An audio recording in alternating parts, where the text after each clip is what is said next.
Soy Manolo Blasco, soy arquitecto y bueno, soy miembro del equipo que hizo un proyecto en el año 2002, se acabó, y que ahora, bueno, pues ha sido elegido este proyecto para que hagáis un trabajo sobre él. Yo no sé si en estos momentos, en el tiempo que disponemos, lo que tendría que hacer es explicar el proyecto, creo que no.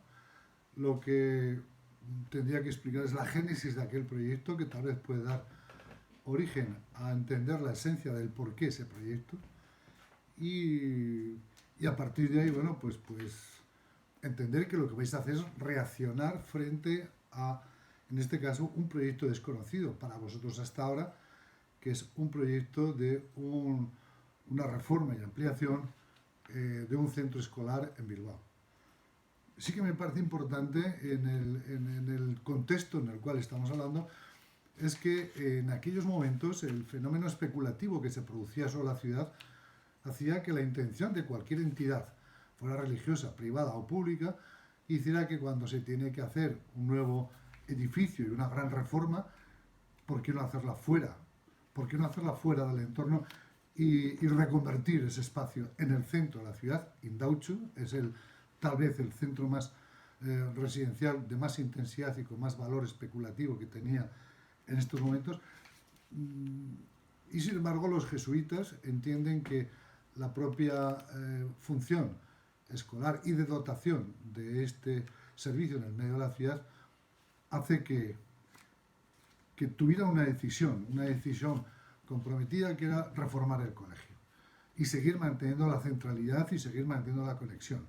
Es curioso como unos años más tarde el mayor club de fútbol del País Vasco, como es, con perdón de la Real, pero como es el Athletic de Bilbao, decidió hacer algo parecido.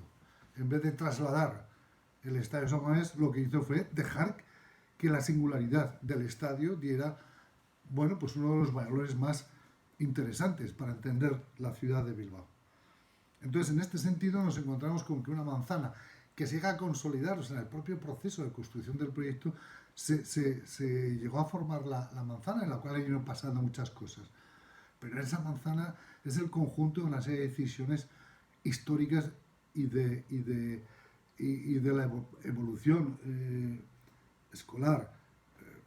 El primer edificio lo hace Ricardo Bastida, hace unos edificios absolutamente decimonónicos, cargados de todo el eclecticismo. El mismo Ricardo Bastida va, cuando tiene que hacer edificios menos importantes, los hace ya más sencillos constructivamente hablando, pero sobre las calles, consolidando volumétricamente esa manzana. El siguiente gran intervención es la de Sainz de Aguirre, que hace un edificio delicioso en la calle Urquijo, con una fachada sur que es una fachada vegetal, bueno, que luego no ha funcionado por un problema el problema de conservación de estos edificios, de centros escolares y su propio programa destinado a lo más fundamental, como es la enseñanza, pero hay aspectos muy interesantes en este colegio que existían ya antes de que nosotros interviniéramos. Y había un polideportivo que se había quedado pequeñito, que además no funcionaba y que era la casilla, que era el polideportivo más donde jugaba el Bilbao Basket de aquella época. Bueno, se plantea todo eso y hay que hacerlo. Y hay que hacerlo salvando lo que para nosotros nos parecía más importante, salvarlo, el espacio central, que era un espacio de juegos y que era un espacio, bueno, pues que tenía que seguir manteniendo ese valor que en Venecia se le llama de la tierra firme, es decir, que el valor más importante que tenía el espacio educativo era justamente disponer en el centro de Bilbao del mayor patio central. Entonces, ¿cómo unir esos edificios que habían estado desconectados para darles un nuevo esquema y un nuevo acceso desde la nueva parada de metro, ya que el colegio va a vivir mucho de esa conexión a través de las líneas hechas por Foster? Bueno, pues todo eso fue darle una vuelta tremenda, y proponíamos cosas que en aquel momento nos asustaban a nosotros mismos, porque eran cosas que nos parecían fuera de lugar. Pero construir en Bilbao para nosotros era un tema muy importante. Construir en Bilbao era construir cosas que estaban en el lugar. Entender que la materia, y en este caso el metal, debía ser la solución hecha en Bilbao, por los de Bilbao y para los de Bilbao.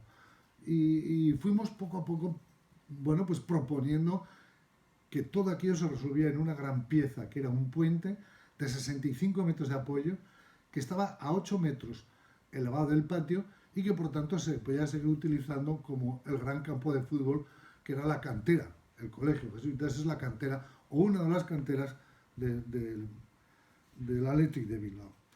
Entonces, para un arquitecto, y a nosotros, llegué a escribir alguna pequeña nota, pero que no tiene más importancia que la que sean en estos momentos motivos de reflexión. La construcción nace con el proyecto y la materia, en este caso el metal, era circunstancial a esta solución. Teníamos que hacer un proyecto que fuera ligero, que volase, que fuera algo como un avión. Y ese proyecto además tenía que ser sostenible, se tenía que proteger del sol, se tenía que...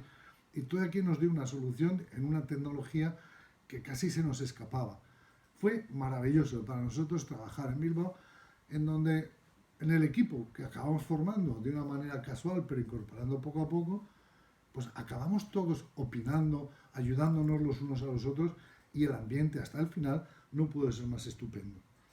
Bueno, yo creo que desde estas reflexiones, desde lo que significa la propia entidad de los jesuitas, que arriesgan, que apuestan y por tanto siguen tomando decisiones tan valientes como las casi diríamos que las esenciales en su propia compañía. Por tanto, de repente que ahora se nos plantee hacer sobre este edificio intervenciones, pues nos viene a la memoria inevitablemente que aquella frase de San Ignacio que decía: en tiempos de tribulación no hacer mudanza, con todo lo que ello pueda significar. Pero bueno, está claro que el papel vuestro es, en esta reacción frente a este espacio, frente a estas decisiones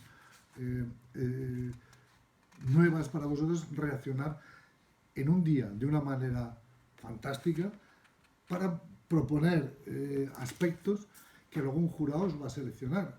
Y luego sí que habrá tiempo para desarrollar aquellos aspectos.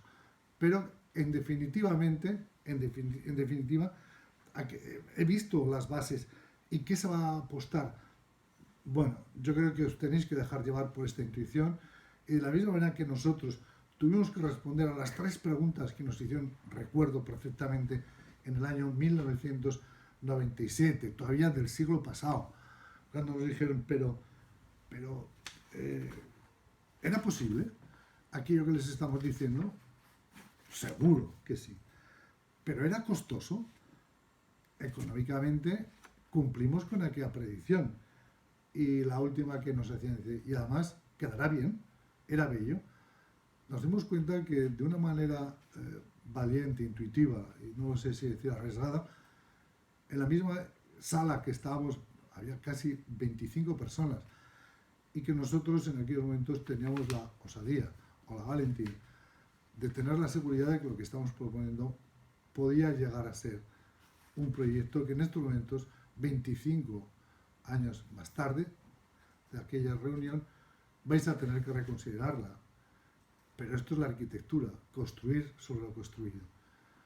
Encajar, seguir hilando en ese cañamazo que significa el territorio en el cual nos movemos.